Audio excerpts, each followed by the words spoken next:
Shalom Bapak Ibu yang dikasihi Tuhan Yesus Kristus.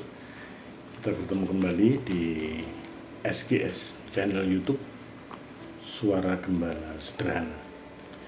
Ini karena ada beberapa permintaan untuk membahas lagi tentang mendengar suara gembala lebih dalam pada tayangan kali ini, episode kali ini akan saya bahas lagi tentang mendengar suara gembala sedikit lebih dalam.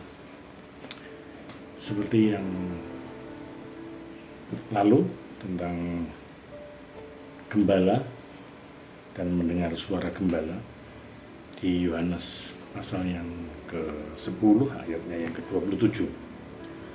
Pada zaman ini kita mendengar banyak suara. Ada suara nasihat, suara rohani, suara motivasi, bahkan suara mengatasnamakan Tuhan.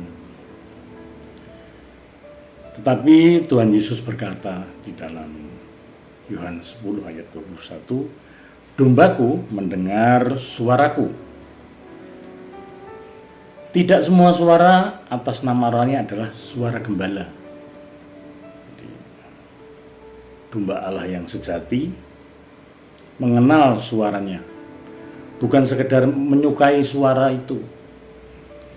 Banyak orang suka firman Tuhan yang tenang, menenangkan, tetapi tidak siap untuk taat pada firman Tuhan yang menegur. Ciri suara gembala yang jelas, yang gampang kita ketahui, yang pertama, suara gembala itu mesti sesuai dengan firman yang tertulis.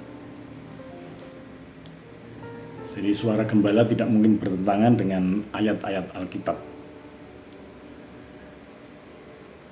Yang kedua, suara gembala membawa kepada ketaatan, bukan sensasi. Jadi mungkin sesaat suara gembala itu tidak membuat nyaman kepada perasaan, kepada hati, kepada pikiran kita. Tetapi suara gembala itu akan menuntun kepada kebenaran dan hidup yang taat. Hati-hati pada suara-suara yang terdengar meyakinkan, tetapi perlahan-lahan dan pasti akan membawa kita menjauhi salib, menjauhi kita dari pertobatan, apalagi sampai menjauhi kita dari hidup yang taat kepada firman Tuhan. Alkitab tidak pernah mengajarkan untuk mengikuti perasaan, tetapi kita diajarkan oleh Tuhan Yesus untuk menguji setiap firman menguji setiap suara dengan firman Tuhan. Apakah saat ini kita benar-benar mendengar suara gembala? Atau mengikuti suara yang paling enak di telinga? Menyenangkan perasaan kita saja.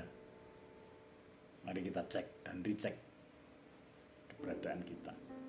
Kiranya kita tidak hanya menjadi pendengar firman Tuhan, tetapi kita menjadi domba yang mengenal suaranya dan mengikuti Dia. Bapak Ibu yang dikasihi Tuhan Yesus, jika renungan ini menolong, silakan di subscribe, like, dan bagikan.